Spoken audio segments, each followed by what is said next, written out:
अभी students of 10th standard, this is the first chapter जिसमें already मैंने आप लोगों को लास्ट वीडियोस में कुछ कॉन्सेप्ट बताए थे।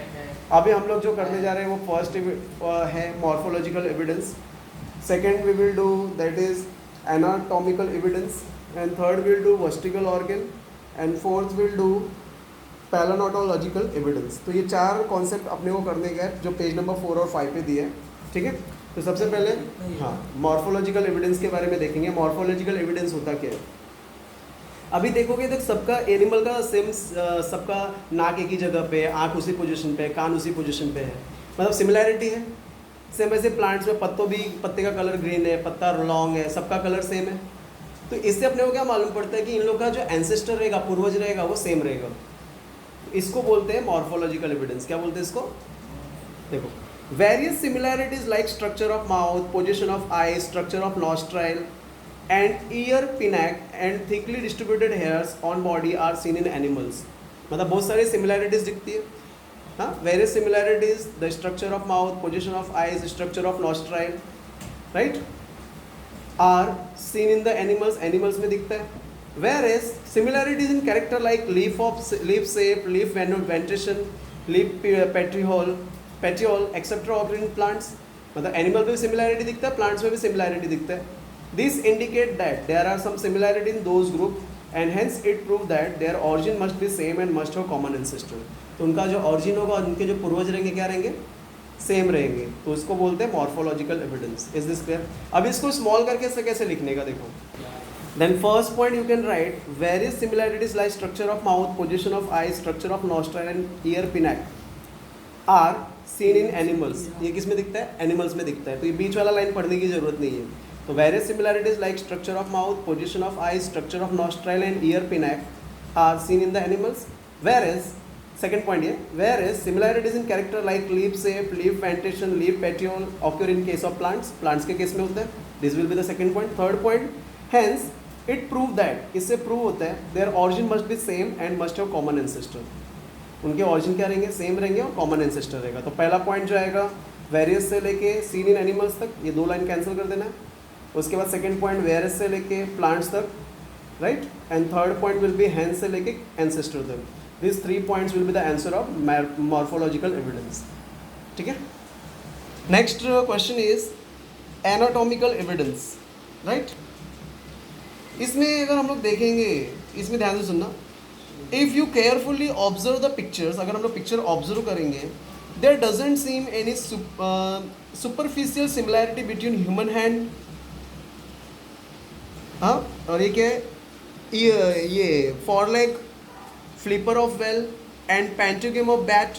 मतलब सबके देखो ह्यूमन हैंड दिए, ऑक्स फॉरलेग दिए, पेंटिगम बैट का पाँव दिए, और वेल का भी पैर का निशान है। सब हाँ, ये सब जो है पैरों के जो है बोलते हैं पार्ट्स है, ठीक है। मतलब इसमें सिमिलैरिटी है क्या? कुछ सेम दिख रहा है? कुछ नहीं, right. Similarly use of each of this structure in different in respective animals अलग अलग एनिमल्स में इसका अलग अलग यूज़ है, राइट। ह्यूमन हैंड क्या करता है? काम करने के लिए यूज़ करता है। ऑक्स का फॉरलेग क्या करता है? चलने के लिए यूज़ करता है। बैट का पंख क्यों यूज़ करता है? उड़ने के लिए। और फ्लिपर ऑफ वेल फ्लाई करने के लिए यूज़ होता है, मतलब तैरने के लिए। तो जो अलग अलग एनिमल्स के पार्ट्स है अलग अलग चीज़ों के लिए यूज़ होते हैं। However there is similarities in structure of bones and bony joints in organ of each of this animal. इनका यूज़ अलग है, लेकिन बोन तो एक ही टाइप का स्ट्रक्चर, बोन का जो स्ट्रक्चर है, जॉइंट जो है सेम है सबका, ठीक है। This similarity indicate that those animals में हैव कॉमन एंसेस्टर। ये सिमिलैरिटी क्या बताती है? कि इनका भी एंसेस्टर क्या होगा? कॉमन होगा। तो समझ गया। इसमें जो है सबके ह्यूमंस के हैंड दिए हैं, फॉरलेग, ऑक्स के फॉरलेग्स दिए हैं, और बैट के पेंटिगम दिए से, फ्लिपर ऑफ वेल दिए। ये सब बोन्स अलग अलग है, लेकिन तो इसमें क्लियर हो गया, जितने भी बोन्स हैं, बोन का स्ट्रक्चर सेम है, ज्वाइंट सेम है, लेकिन उसका क्या है? फंक्शन अलग अलग है। स्ट्रक्चर और ज्वाइंट सेम होने की वजह से अब क्या प्रूव होता है कि जो इन लोग का एंसेस्टर रहेगा, जो पूर्वज रहेगा, वो क्या रहेगा? सेम रहेगा। अब यहाँ पे पॉइंट कैसे लिखने का देखो,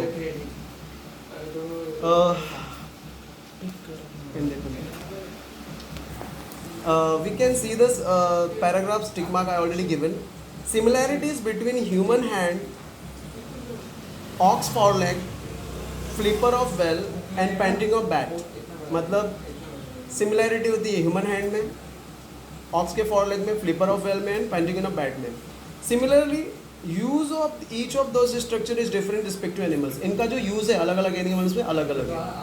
how ever there is similarity in structure of bones and body joints in organs each of this animal. मतलब इसमें सिमिलैरिटी है किसमें, बोन्स स्ट्रक्चर में, बॉडी ज्वाइंट्स में, हर एक एनिमल्स में. This similarity indicate that those animals में हैव कॉमन एंसेस्टर. ये एनिमल्स का क्या प्रूव करता है कि इसको कॉमन एंसेस्टर होगा. Is this clear? तो समझ गया, सिमिलैरिटी से लेके पैट्रिकम बैट तक फर्स्ट पॉइंट, सिमिलैरिटी से लेके एनिमल्स तक सेकंड पॉइंट, हाउ एवर से लेके एनिमल्स तक थर्ड पॉइंट, दिस से लेके एंसेस्टर तक फोर्थ पॉइंट. वापस रिपीट कर रहा हूँ, सिमिलैरिटी से लेके बैट तक फर्स्ट पॉइंट, सिमिलैरिटी से लेके एनिमल्स तक सेकंड पॉइंट, हाउ एवर से लेके एनिमल्स तक थर्ड पॉइंट एंड दिस से लेके एंसेस्टर तक फोर्थ पॉइंट. तो इसमें समझ में आया, मतलब सबका फंक्शन ऑफ बॉडी पार्ट्स अलग है लेकिन बॉडी स्ट्रक्चर, बोन स्ट्रक्चर और जॉइंट्स सेम है. तो इससे क्या मालूम पड़ता है कि कॉमन एंसेस्टर है. इसके लिए इसको हम लोग क्या बोलते हैं, anatomical evidence. Is this clear? Question third concept is vestigial organ. इसके बारे में ऑलरेडी हम लोगों ने पढ़ा हुआ है, इसको पॉइंट वाइज वापस बता देता हूँ. यहाँ पे इजी टर्म्स में लिखा हुआ है, डीजनरेटेड और under developed useless organ of organism are called vestigial organ. मतलब डीजनरेटेड और अंडर डेवलप यूजलेस ऑर्गन, मतलब जो ऑर्गन यूजलेस होता है ह्यूमन बॉडी में उसके बोलते हैं vestigial organ. Is this clear? In living organism sudden development of new tissues और organ for living changing environment is not possible. हाँ, तो in living organism sudden development of new tissue और organs for living in changing environment is not possible. मतलब living organ में sudden development नहीं होता है organs का, नया ऑर्गन्स जो है सडन डेवलप नहीं होता है इन्वायरमेंट में चेंज होने की वजह से. Instead existing organ undergo gradual changes. जो पुराना ऑर्गन्स होता है वही धीरे धीरे क्या होता है, चेंज होता है. मीन्स नया ऑर्गन्स नहीं आता, पुराना ऑर्गन चेंज होते रहता है. Mostly specific structure of body is useful under certain situation. However some structure under different situation में बी बिकम यूजलेस और इवन हार्मफुल. कुछ बॉडी स्ट्रक्चर जो है यूजफुल होते हैं किसी सर्टेन कंडीशन में और वही बॉडी स्ट्रक्चर यूजलेस होते हैं दूसरे कंडीशन में. Such structure begin to degenerate under such situation as per the principle of natural selection. और वो जो स्ट्रक्चर है धीरे धीरे ख़त्म होने लगता है नेचुरल सेलेक्शन की वजह से. It takes thousand of year for structure to disappear. 1000 साल लग जाते हैं वो स्ट्रक्चर को डिसअपियर होने के लिए. Is this clear? तो डीजनरेटेड और under developed useless organ of organism is called as vestigial organ.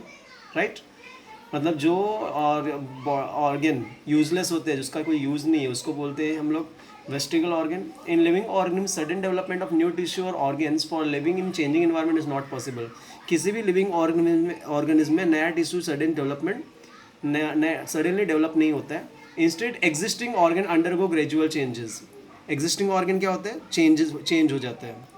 How ever same structure under different situation में बिकम यूजलेस और इवन हार्मफुल. मतलब सेम स्ट्रक्चर क्या होता है, अलग अलग सिचुएशन में यूजलेस भी होता है, हार्मफुल भी होता है. Such structure begin to degenerate under such situation as per the principle of natural selection. वो जो स्ट्रक्चर होता है धीरे धीरे क्या होता है, डीजनरेट होने लगता है as per the principle of natural selection. It takes thousand of years for structure for disappear. और वो बॉडी स्ट्रक्चर गायब होने के लिए थाउजेंड ऑफ ईयर्स लग जाते हैं. ठीक है, तो आपका पॉइंट्स यहाँ से यहाँ तक है. सेकेंड पॉइंट यहाँ से लेके यहाँ तक, थर्ड पॉइंट, फिर fourth point and fifth point और लास्ट 6 पॉइंट. टोटल 6 पॉइंट्स में है. खाली इतना समझ लो, कोई भी बॉडी ऑर्गन्स अगर हमारे लिए यूज़फुल नहीं है, हाँ, या यूजलेस ऑर्गन है जिसका कोई यूज़ नहीं है तो उसको वर्स्टिकल ऑर्गन बोलते हैं. हाँ, सेकंड पॉइंट में ये दिया है कि लिविंग ऑर्गेनिज्म में कोई भी नया ऑर्गन जल्दी तो नया डेवलप नहीं होता है, पुराना ऑर्गन जो है धीरे धीरे चेंज होने लगता है. थर्ड नेक्स्ट पॉइंट में स्पेसिफिक स्ट्रक्चर, हाँ, तो पुराना ऑर्गन चेंज होने लगता है. हाँ, तो फर्स्ट पॉइंट में था कोई भी यूजलेस ऑर्गन को हम लोग वर्स्टिकल ऑर्गन बोलते हैं. लिविंग ऑर्गेनिज्म में कोई भी टिश्यू जो है सडन डेवलप नहीं होता है, उसकी जगह पे पुराना ऑर्गन जो है चेंज होता है.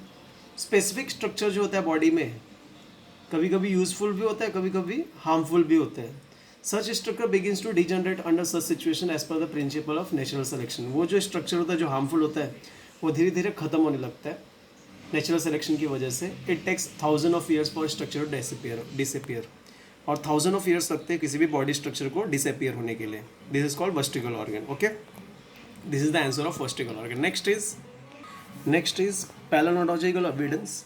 पैलानोटोलॉजिकल एविडेंस में large number of organism get buried due to disaster like flood, earthquake, volcano etcetera. बहुत सारे जो लिविंग ऑर्गेनिज्म होते हैं, एनिमल्स होते हैं, वो भूकंप की वजह से, बाढ़ की वजह से ज़मीन के अंदर दब जाते हैं। वही लिखा है, large number of organism get buried due to disaster like flood, earthquake, volcano etcetera. Remnants and impression of such organ remain preserve underground. उनके जो रिमेंट्स होते हैं, जो मतलब डिकम्पोज होने के बाद जो एनिमल्स के बॉडी पार्ट्स होते हैं और उनकी जो निशान होते हैं, रिमेन प्रिजर्व अंडरग्राउंड, ज़मीन के अंदर वैसे के वैसे ही रहते हैं। These are called fossil. उसी को हम लोग क्या बोलते हैं? फॉसिल्स। Is this clear? तो large number of organism get buried due to disaster like flood, earthquake, volcano. बहुत सारे एनिमल जो होते हैं ज़मीन के अंदर दब जाते हैं, ब्यूरिड हो जाते हैं डिजास्टर के टाइम पे, फ्लड, अर्थक्वेक, वॉल्केनो के टाइम पे। Remnants and impression of such organ remain preserve underground. उस एनिमल्स के जो रिमेंट्स होते हैं, मतलब मरने के बाद जो बॉडी पार्ट्स बच जाता है, डिकम्पोज होने के बाद जो बॉडी पार्ट्स बच जाता है, वो प्रिजर्व होता है, रखा हुआ रहता है अंडरग्राउंड। इसको बोलते हैं fossil. Study of fossil is an important aspect of study of evolution. Fossil का स्टडी करना इवोल्यूशन की स्टडी के लिए बहुत इंपॉर्टेंट है। Carbon consumption of animals and plants stop after death. अभी जो एनिमल और प्लांट जो है कार्बन कंज्यूम करता है, डेथ के बाद वो कार्बन कंजम्पशन खत्म हो जाता है। Only the decaying process of C14 occurs continuously. और जो कार्बन 14 है, C14 प्रोसेस, मतलब कार्बन का अमाउंट धीरे धीरे बॉडी में से कम होने लगता है।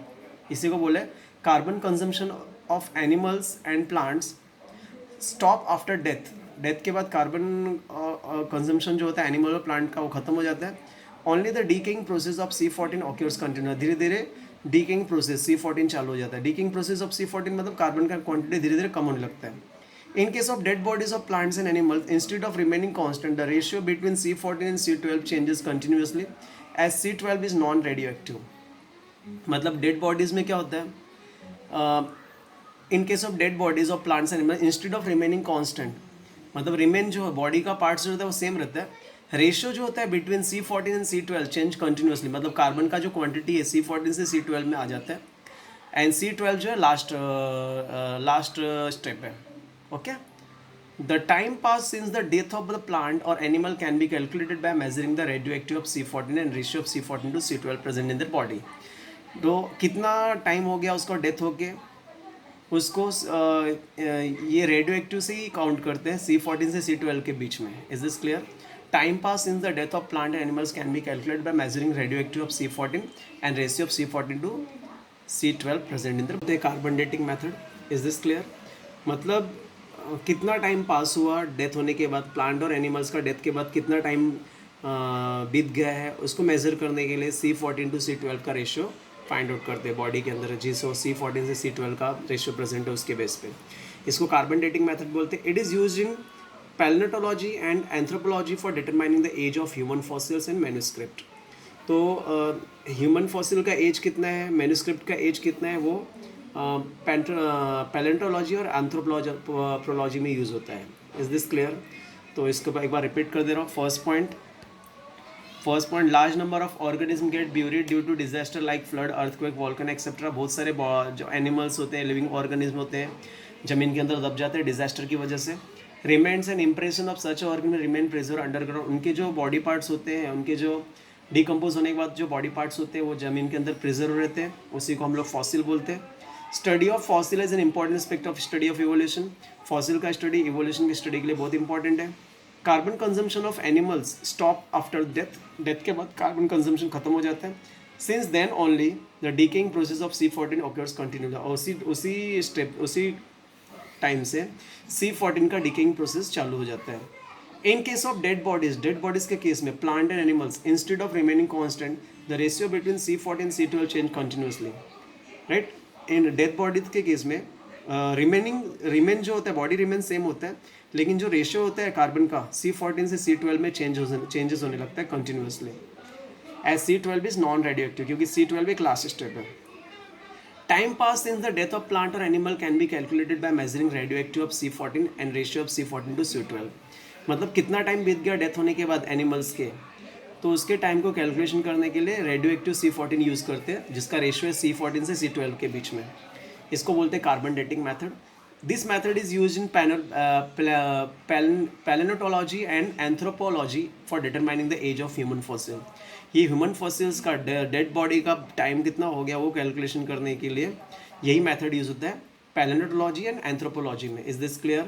तो पहला पॉइंट लार्ज से लेके एक्सेट्रा तक, सेकंड पॉइंट रिमेनेंट से लेके अंडरग्राउंड तक, थर्ड पॉइंट डिस से लेके फॉसिल्स तक, फोर्थ पॉइंट स्टडी से इवोल्यूशन, फिफ्थ पॉइंट कार्बन से कंटिन्यूसली, सिक्स पॉइंट इनसे लेके non radioactive, seven point time से लेके present in the body, 8 point this is carbon dating method and 9 point.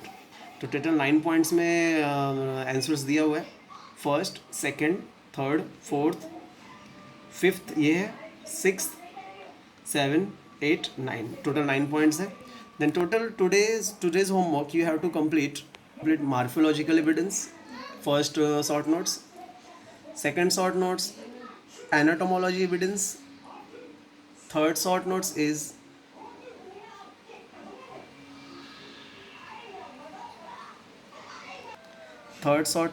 vestigial organ, next is, and fourth is paleontological evidence.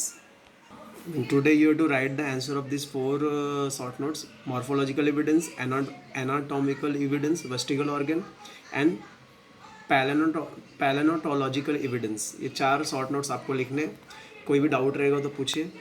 हाँ, and try to memorise the answers. Thank you. Have a great day. If any doubt is there please ask.